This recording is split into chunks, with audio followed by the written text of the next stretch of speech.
CBS Radio Mystery Theater presents...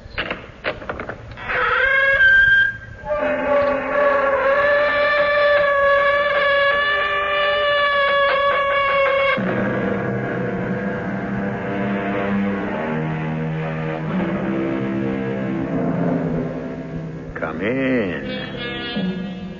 Welcome. I'm E.G. Marshall, bellwether of a fantastic flock that forms on these airwaves at this time and place. The presentiment of danger, the intimation of disaster, the uneasy, inexplicable feeling that something we cannot define is leading us into a catastrophe we cannot explain for a reason we cannot understand. A fragment of a dream that vanishes upon awakening. A wisp of an idea that eludes our comprehension and escapes our memory. Is this the way fate seems to warn us of our mortal peril? If so, it is like the warning of the rattlesnake. Too little and too late. You will soon commit murder, Lord Arthur. But this is monstrous. I have absolutely no intention.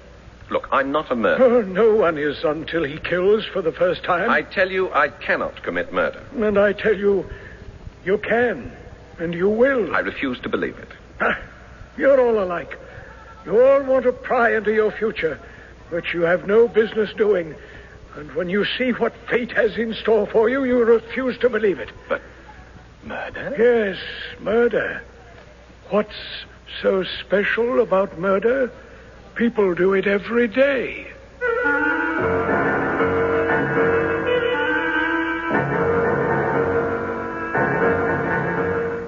Our mystery drama, The Saxon Curse, is based on the Oscar Wilde classic and was especially written for the Mystery Theater by Sam Dan and stars Paul Hecht.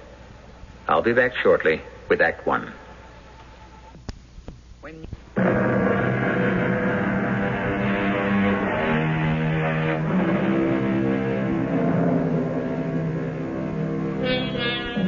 Today, things are tough all over.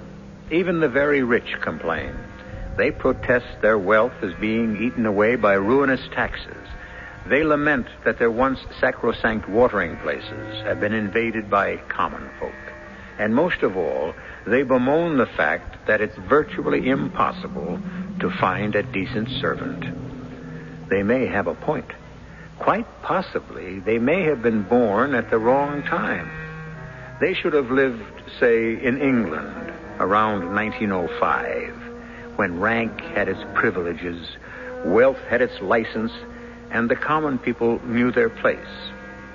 Our hero is the youthful Lord Arthur Savile, a golden boy who lives in a golden time. Well, you naughty fellow, why haven't you been to see me all this time? Dear Aunt Clem, I never have a moment to myself. That's because you spend all your time with Sybil Merton. I cannot understand why people make such a fuss over getting married. I assure you, I have not seen Sybil for 24 hours. As far as I can make out, she belongs entirely to her milliners. How are you feeling? Dear boy, as you well know, doctors are of no use at all. They can't even cure my headache. Unfortunately, these wretched headaches seem to run in the family. You know the legend. There's an old Saxon curse leveled against one of our ancient Norman ancestors. Poppycock. You must come into the drawing room. I have a most interesting company. Oh, I didn't know you were engaged. Well, you needn't try to fit me in. I have Sir Matthew and Lady Reed. Sir Matthew Reed? He's the president of the Royal College of Physicians. Elected by mistake, I was told. But surely so distinguished a physician could come up with a cure for your headache. The more distinguished the physician, the more elevated the fee. And, of course, you must meet Professor Septimus Podgers. Professor Septimus Rogers? Podgers. Well, now, who is... You haven't heard of Septimus Podgers? But everyone knows Septimus. Except me. Professor Podgers is a celebrated chiromantist. What is a chiromantist? One who reads hands. Oh, a gypsy. Professor Podgers is a man of science. Oh, really? I must introduce you. He tells fortunes, I suppose. And misfortunes, too. Next year, for instance, I am in great danger. It's all written on my little finger. The palm of my hand. I forget which. But aren't you tempting Providence, Aunt Claire? My dear Arthur, surely Providence can resist temptation by this time. Now come. You must come in and meet my remarkable Mr. Podgers.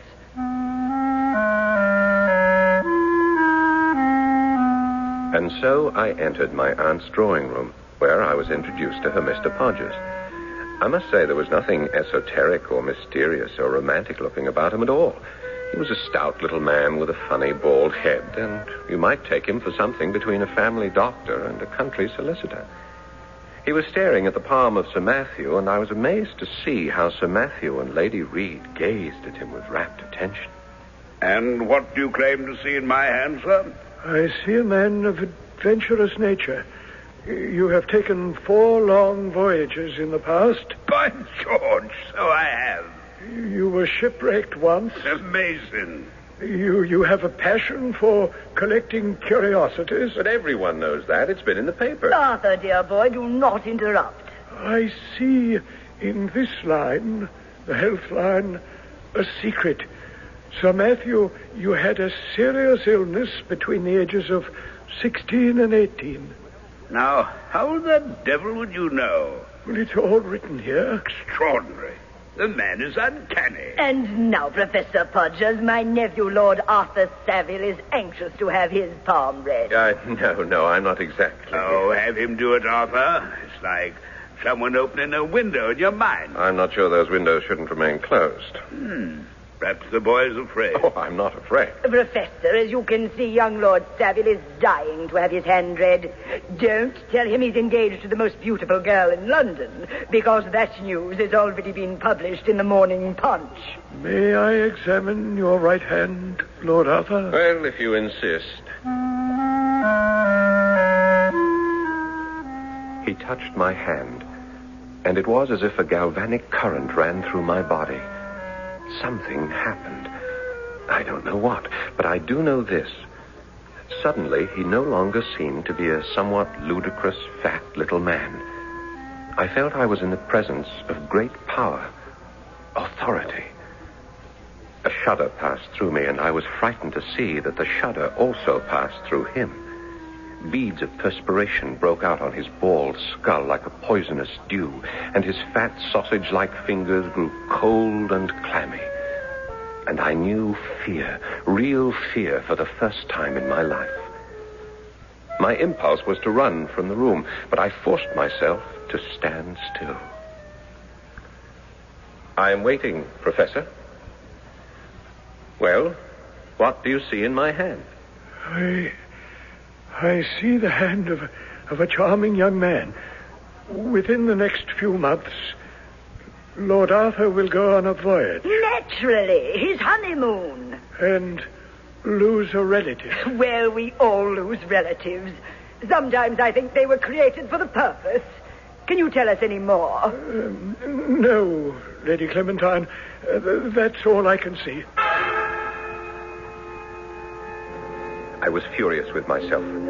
What was this feeling of terror that had suddenly come over me? Why had I permitted myself to be frightened by some unwholesome charlatan? But was he a charlatan? Is it possible that written on my hand is some fearful secret of sin, some blood-red sign of crime? Is he gifted with a power to read it? Why do I feel now that some tragedy hangs over me? I waited for a chance to take the man aside for a moment. What is it, Lord Arthur? I must insist on your giving me a straightforward answer to my question. What makes you think I saw anything in your hand, Lord Arthur? I know you did. I'm afraid you're mistaken. All right, how much do you want? I saw nothing. How much do you want? How much do I want? This is how you earn your living, isn't it? Professor Podgers, I want... Oh, please, Lord Arthur. Lady Clementine will be quite angry with me if I keep her... Whatever it is you saw, Professor, I have a right to know. But I didn't... I'll give you £50. No, sir, I do 100. not sell £100. Now, listen, where can we discuss this? You may find me at 30 West Moon Street. My hours are from 10 to 4. What was wrong with me? Wasn't it obvious who he was? A preposterous trickster, a ridiculous quack. Yes, it was obvious. But it didn't matter, because he was an instrument designed to pierce through the fog of the unknown and reveal my destiny. What had he seen in my hand? I need not tell you there was no sleep for me that night. Promptly at 10, I presented myself at 30 West Moon Street, a thoroughly unimpressive house in a completely nondescript neighborhood. The professor himself looked even shabbier in the daylight. He took my hand in both of his, and once again that same electric shock charged through my body and through his body, too. His eyes closed. His teeth seemed to chatter. Suddenly he dropped my hand. Murder. What? Murder. I see murder. What do you mean, murder? Am I going to be murdered? No. You will be the murderer. Now, see here, Professor. You asked me. This is what? This is monstrous. Murder? I'm not a murderer. Oh, no one is until he kills. Now, how can you sit there and tell me such... Such what? It's the truth. I'm not the kind of person who... Why didn't you leave it alone? I tried to discourage you. I tell you, I cannot commit murder. And I tell you that you can, and you will. Who am I going to kill? I don't know. Your murder line stopped short. Oh, will I kill more than once? No. There is only one murder in your hand. And will I be caught? No. How can you be sure? Because I see no line of retribution in your hand. Then I'm to get away with it. Yes. Because you will obviously have chosen your victim carefully and planned your murder skillfully and executed your killing flawlessly. Carefully, skillfully, flawlessly. How? What do I know about murder? Oh, you will learn. After all, Lord Arthur, necessity has always been the mother of invention.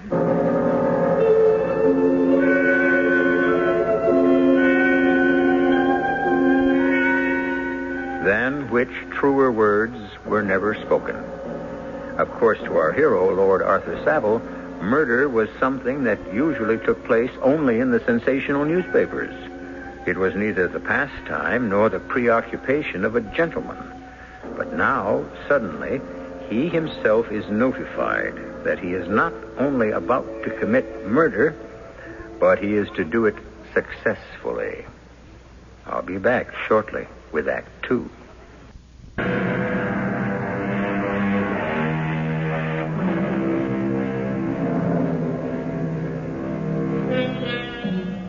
Murder will out, said Chaucer. Murder cannot be hid, said Cervantes. And murder, though it have no tongue, will speak with most miraculous organ, said Shakespeare. That is certainly a weighty consensus of extremely well-informed opinion. And yet, here we have young Lord Arthur Savile being cast by destiny in the role of a murderer, who will not only murder, but remain undetected. But why, Professor Podgers, why am I about to commit murder? That I cannot say. I have no enemies. No one hates me. Why? There must be a reason. I'm sorry, Sir Arthur. I can enlighten you no further. Now, wait. You saw 3 things in my hand. 2 of them you told me last night. First, that I would go on a voyage. Do you still see that? Yes. Second, that I shall lose a relative. Is that still to occur? Yes.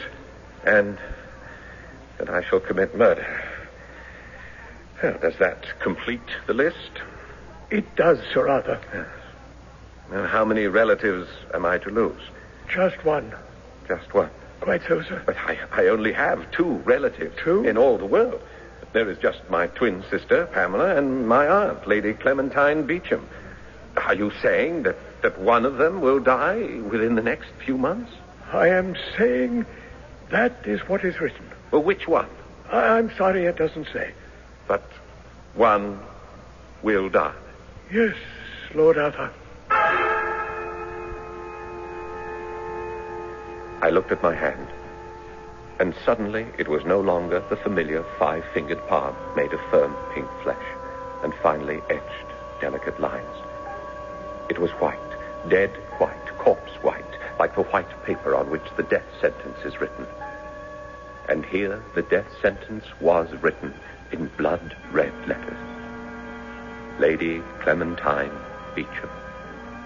And I even knew why. She would die because it would be necessary to make sure that my sister, my dearest twin, Pamela, would live. And at that moment, I felt almost at peace, almost as if I were serving the ends of a just fate. For why should Pamela, lovely Pamela, newly married and about to know the joys of motherhood, die? Why shouldn't I make sure of her love? Aunt Clem. Surely a woman of 80 could have no complaints. I was able to smile. I was even able to assume a pose with Professor Podgers.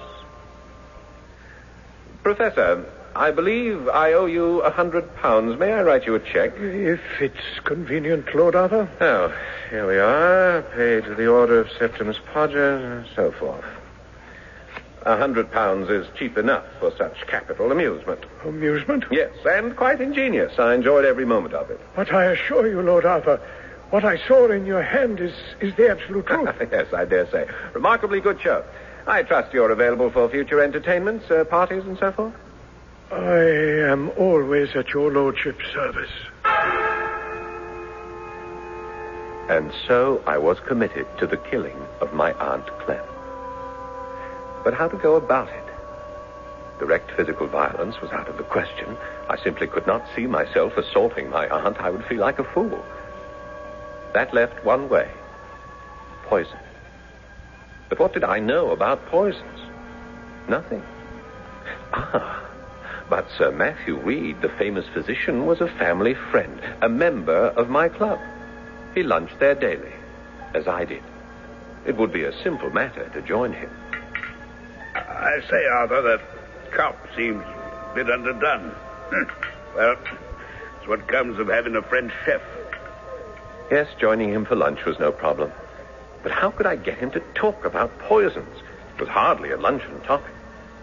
But imagine my amazement when suddenly, after his second glass of port...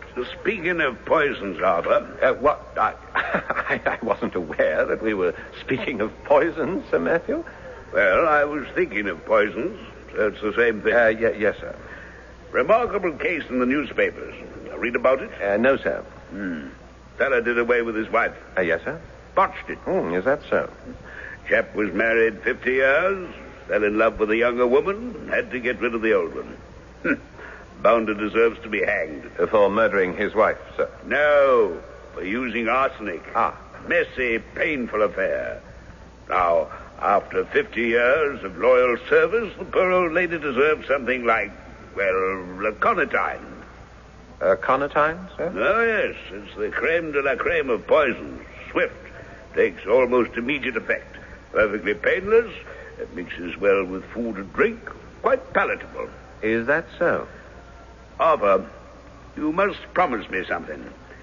If after 50 years of wedded bliss with the divine Sybil, you should decide to, well, do her in, you shall by all means use aconitine. I promise. Sir Matthew, suppose after 50 years I should wish to make a fool of myself, how could I come upon this aconitine? Why, I expect there shall always be a Humbies and Pestle. They shall still be chemists by appointment to whomever the future monarch will be. Humbies and Pestle. Of course. Yes, it was going along beautifully. It was as if I were following a track leading me to my sure destination. That afternoon, I strolled up St. James Street to Humby and Pestle's. Mr. Pestle, who always attended personally on the aristocracy, was a good deal surprised at the mention of the word aconitine, and in his usual deferential manner started to mumble something about... I assume, of course, Sir Arthur, that you have prescription. I beg your pardon, Mr. Pestle. The law requires... Oh, I hope you are not assuming that I intend something illegal. No. It's... You see, it's for an absolutely humanitarian purpose. I have this huge Norwegian Mastiff. You're familiar with the breed, of course. I believe so. Yes, I am obliged to get rid of it since it insists on biting my Swedish chauffeur. The Norwegian Mastiff and the Swedish chauffeur seem to be sworn foes. There is no possibility of a peaceful solution. It's tragic. Yes, sir. Since Norwegian Mastiffs are plentiful, whereas Swedish chauffeurs are rare indeed. I think I understand, Lord Arthur. Thank you, Mr. Pestle. Powder form is best, and a pinch in the dog's lunch or beverage. Ah, you are a man of great heart and understanding. Always at your service, my lord. And may I compliment you on your remarkable knowledge of toxicology. Was it only last night that I had met Septimus Podgers for the first time? Was it only this morning that he revealed the awful secret of my hand? Was it only this noon that I had lunch with Sir Matthew and discovered the aconitine? And has it been only 10 minutes since I walked out of Humby and Pestle's with the poison in my pocket? Yes. What did Podgers say? I would execute this murder carefully, skillfully, flawlessly. Now, let me see. How shall I administer the aconitine to dear Aunt Clem? This could be a sticky business, and the entire project could founder. And it was remarkable how clearly I was thinking. How I was suddenly seized by the most happy inspiration. Why haven't you been to see me all this time? Dear Aunt Clem, I was here last night. A likely story. You take advantage of my failing memory. How are your headaches, dear Aunt Clem? I would rather not discuss the wretched things. I have brought you a cure for your headache. There is no cure, dear boy. It's an ancient Saxon curse. No, but you must try this cure, dear Aunt Clem. It's proof against Saxon curses. Why do you say that? Because it was invented by an American. I assure you it's a perfect cure. You must promise to try it. It comes in this little box. The box is charming, Arthur. It's made of silver. Open the box. Carefully. It contains a powder. Take a pinch in a little bit of wine. Well, try it right now. Oh, good heavens. No. You must do nothing of the kind. You see, this is a homeopathic medicine. If you take it without having a headache, it may do you no end of harm. Wait till you have one and then try it. You will be astonished at the result. Oh, I should like to take it now. The fact is, though I despise doctors, I adore medicines. However, I shall wait for my next headache. Oh, when shall that be? Well, I hope not for a week. I never know. But you're sure to have one soon. Oh, how sympathetic you are today, Arthur. Really, Sybil has done you a great deal of good. But now you must run away. I am dining with some frightfully dull people. If I don't get my sleep now, I shall never be able to keep awake during dinner. Well, goodbye, dear Aunt. Goodbye, dear boy, and thank you so much for the American medicine. Give my love to Sybil.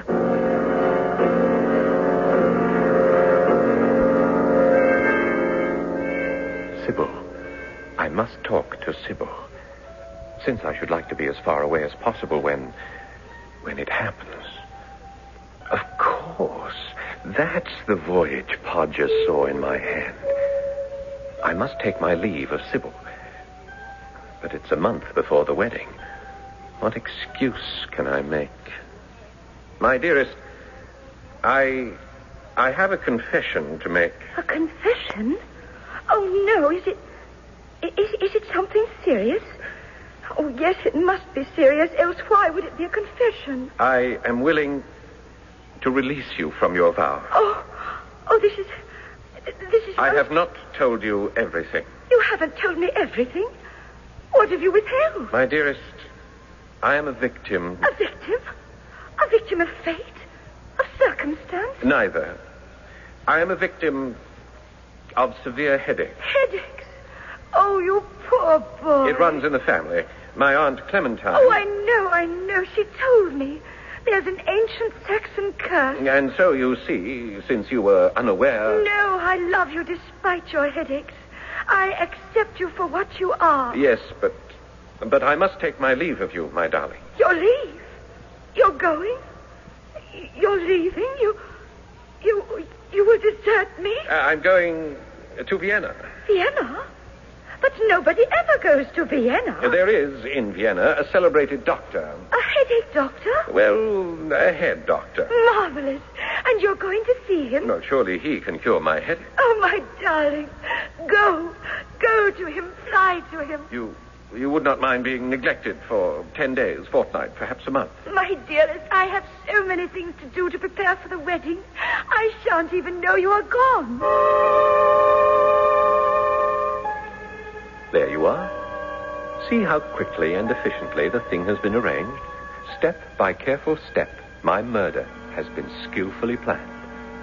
And now, can there be any doubt that it shall be flawlessly executed?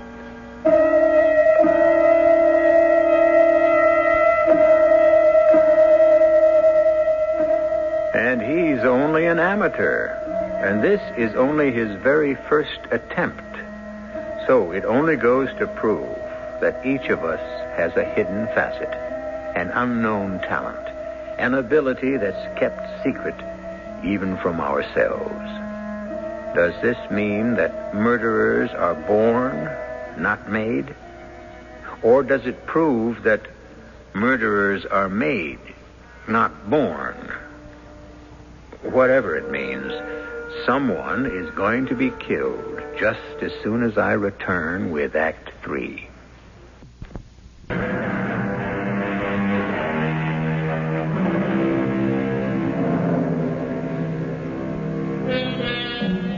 The order of the act has been schemed and plotted, and nothing can avert the final curtain's fall.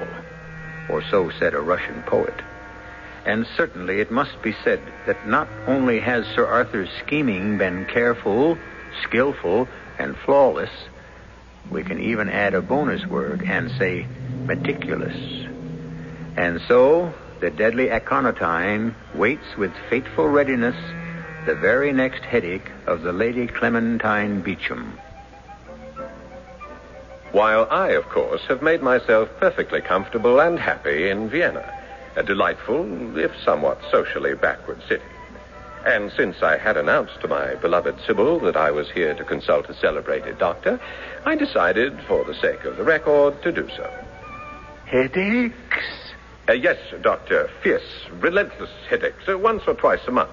Tell me about your dreams. Dreams? I never dream. You never dream? Impossible. Yeah, but it's true. I never had a dream in my life. We have found it. Found what, Doctor? The cause of your headaches. You have the headaches because you do not dream. So, all the bad thoughts are still imprisoned inside the skull. You see? I'm not sure. By George, there might have been something to what the fellow said. Lately, I noticed I had been starting to get headaches. Maybe the Saxon curse had come down to me. But this lack of dreaming... All this was of minor concern. The crucial thing was, I had made sure of my story. I had said I came here to consult a doctor. I had consulted a doctor. I could now see where the execution of the perfect crime required superb intelligence, which is perhaps why it is beyond the capabilities of the lower classes. However, my visit was to end abruptly. That evening, there was a telegram from Sybil. Aunt Clementine died suddenly. So, she had taken the poison. She was dead. And now, I must return at once, like the proper grieving nephew. I didn't pause to pack. I caught the night express to Paris, and from thence the train to Le Havre. The following morning, I was back in London. Oh, darling, you're home. Tell me everything. Where is poor Aunt Clem? In the hospital. The hospital? I thought you said she was dead. She is quite dead. You see, she complained of a severe headache, and so she drank a glass of wine, and in just a few moments she... Yes? Well, she seemed to be dead, but I couldn't be sure, and so I summoned James and Harris and Charles, and they carried her downstairs to her motor car, and we all rushed to the hospital. Ah, at the hospital, they couldn't help her. Oh, no, she was quite dead by the time we arrived. Even Sir Matthew Reed himself was unable to bring... Sir Matthew? Sir Matthew Reed. He was there? Of course, he's her personal physician. Well, what did he say, Sir Matthew? Oh, I remember quite distinctly what he said. If I didn't know young Arthur better, I'd suspect foul play. He said that? He smiled when he said that. Oh, dear Arthur, no one could possibly suspect you of doing the old girl in. Why, you were miles away at the time. Yes, in Vienna. Did he say anything else, Sir Matthew? No, Arthur. Well, but why are you so pale? What? Oh, the diet. Viennese diet. It must...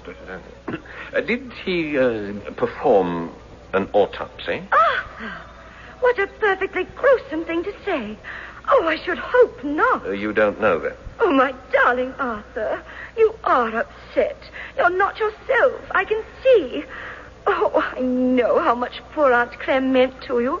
She was dear to me also, always giving me little gifts. Yes, darling, I should like to rest. Of course, my dearest. Rest. You must be brave. One does not lose an Aunt Clem every day. Why was I frightened? I had been assured that all would go well. There would be no retribution, that the killing would be carefully, skillfully, flawlessly executed. It was, wasn't it? Why was I so apprehensive? Podgers had assured me. Podgers. I must see him again. I must hear it from his lips again. He must read my future again. He must tell me that I shall not be caught. I rushed to West Moon Street. Here now. What you pounding on the door for? I'm looking for Professor Podgers, Septimus Podgers. Is he in? Oh, yeah, he's in. Well, then why doesn't he answer? Well, sir, you asked, is he in? And he's in, all right, but he ain't in there. He's in jail. In jail? Oh, yeah. They come and carted him off about a week ago. Jail? Yeah. He had a bit of a confidence game. He'd get people to do all sorts of things and swindle them out of their money. How much did he take you for? Well, kiss him goodbye. You'll never see it again. I knew it. I knew he was just a common charlatan and thief. But he had the gift. The gift of what? Prophecy. But how did I know? Perhaps it was all designed to get me to murder my aunt so he could blackmail me for the rest of my life. What could I do now? I couldn't very well visit him in prison. Oh, yes, I poisoned Aunt Clem, thinking that the death of a very old lady would cause no suspicion. But I had reckoned without Sir Matthew Reed. Sir Matthew, the expert, the authority on poisons. Well, if he doesn't suspect, then I will be safe. But suppose he does suspect. Sir Matthew said, if I didn't know young Arthur better, I'd suspect foul play. But he smiled when he said it. Smiled? He must have meant it as a joke.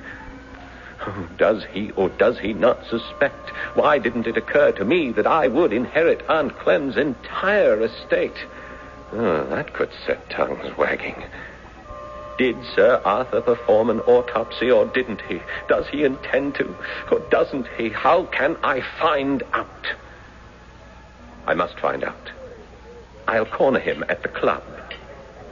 You'd think a French chef would know what to do with veal. I think it's the Italian chefs who specialize in veal, Sir Matthew. The French more or less concentrate on beef. Comes of relying on foreigners. Damn shame about your Aunt Clem. Yes. What do you suppose was the cause of her death? I don't know. I can't be sure. Do you contemplate doing an autopsy? A lady of that age? Well, she can die for any number of reasons. Resistance low, heart not too strong. Old people die because they simply give out. Yes, and she simply gave out. That has been my initial diagnosis. However... What is it, Sir Matthew? Just talking to you has raised a rather interesting point. What did she die of, specifically? Well, does it matter? In science, everything matters. That was a good idea of yours. Idea? What idea? That I perform an autopsy? I did. Sir Matthew, do you intend to perform an autopsy? I don't know. It depends upon my schedule. If I've no surgery in the morning, I might just, and then again, my boy, I never make plans. Did he know? Was he playing with me? Does a person who has been poisoned by aconitine show definite signs? Was this a game? If it was, then I have lost, for Mr. Pestle will certainly remember selling me... Or will he? After all, they are the busiest chemists in London. Mr. Pestle always struck me as an absent-minded type. Well, only one way to find out. Lord Arthur. Good day, Mr. Pestle. I was wondering if you might suggest a remedy for the gout. The gout? Aren't you rather young to be troubled by the gout, Lord Arthur? Well, yes, but it runs in the family, so when it attacks me in my turn, I intend to be ready for it. Well, we have here a stool, and one elevates one's foot. Excellent. Yes, thank you. I'll take it. Well, I'll have it sent, Lord Arthur. Thank you so much. It's so good seeing you again. It's been a long, long time. So it has. No. Weren't you in here a fortnight past? Was I? Well, it seems to me you bought some, aconitine. Yes, for your Swedish chauffeur. Oh, no. For your Norwegian mastiff. It must have been a fortnight. Well, I could look it up. It must be very careful, you know, to record the dates of all poison purchases. It's the law. A most commendable statute. Well, good day, Mr. Pestle. I was lost. Only a miracle could save me. But the age of miracles is past, gone, vanished. I shall be charged with the murder of my aunt. I shall be tried, found guilty, and hanged. And my head, my head. My poor head is splitting. Your Honor, I do not ask for mercy. I ask only for understanding. I killed my aunt to save my sister, my dearest twin sister, present living in Canada, in order that she should continue to perpetuate. Arthur, darling, wake up. I only acted according to the command of fate. Arthur! Sybil, what? How did you get in here? Hastings called me, said you were in a frightful shape. Nightmares and whatnot. My head. My head is splitting. Poor boy, the Saxon curse. The Austrian doctor was of little help. Nothing can help. Oh, you must never say that. Here, drink some coffee. A hot cup of black coffee. No, I don't like coffee. Oh, it's black. I know. I put in plenty of sugar. Won't make me feel better. It will, I promise you. Here, drink it. All right. Now, isn't that delicious? Oh. Sybil, I must make a confession. Oh, no, you're exciting yourself. I poisoned my Aunt Clem. Oh, you did nothing of the sort. I did. I gave her poison. Poor boy, you feel so badly about her death. You've been having nightmares. I tell you, I poisoned her. You did no such thing, and Sir Matthew can prove it. Sir Matthew? Of course. He performed an autopsy on poor Aunt Clem this morning. What? Death was due entirely to natural causes. That's That's wonderful. I feel lightheaded, completely. Oh, then it worked. The medicine worked. What medicine? Aunt Clementine's medicine in this little silver box. That box? That silver box? It's the box you gave her. Sybil, did you? Which has the remedy, the American headache remedy. Sybil, no. Oh, how peaceful. How calm you look. It works. The remedy works. Sybil, you didn't. The day you left for Vienna, I told your aunt it was because of your headaches. And she said, well, my dear, take this American remedy he gave me for my headache. And I said, dear Aunt Clem, don't you need it? And she said, oh, I'm much too old to experiment with Americans. Just put a pinch of this powder in wine or coffee or tea. Sybil. And so I did. And now you feel better, don't you? Oh, you must tell me the name of this remedy. I shall suggest it to all my friends. Arthur? Oh, I see. It even puts one to sleep. Oh, this is wonderful. You rest now, Arthur, darling. And I'll wait for you to wake up.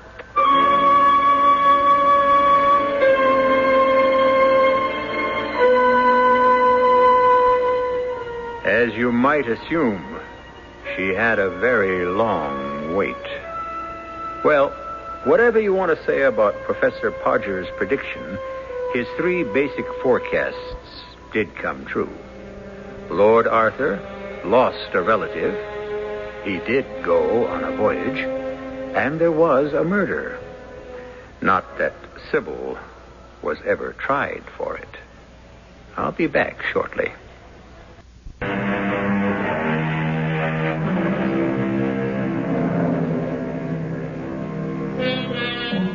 Consider the word written. For centuries, we have heard it used in all sorts of mystical context. It is written in the stars. It is written in the wind. It is written in our fate. It is written in our palm. It is easily dismissed as the meanderings of the imagination, but certainly something must be written somewhere. There must be some sort of written plan. Else, how do you account for the fact that we human beings make the same mistakes over and over and over again? Our cast included Paul Hecht, Catherine Byers, Court Benson, and Guy Sorrell. The entire production was under the direction of Hyman Brown. And now, a preview of our next tale. You see it, too? See what? That face. That face. That face, which is not mine. Oh, no. The face I see always instead of my own. My dear man, no. I see you. Only you. It was your face I described as I saw it, none other. Look again. Look in the glass again. Tell me what you see. Whose face is there? Why, yours, of course. Now tell me, whose face do you see? His. Only his. Always his. Always his. His. Always his. This is E.G. Marshall inviting you to return to our Mystery Theater for another adventure in the macabre. Until next time, pleasant dreams.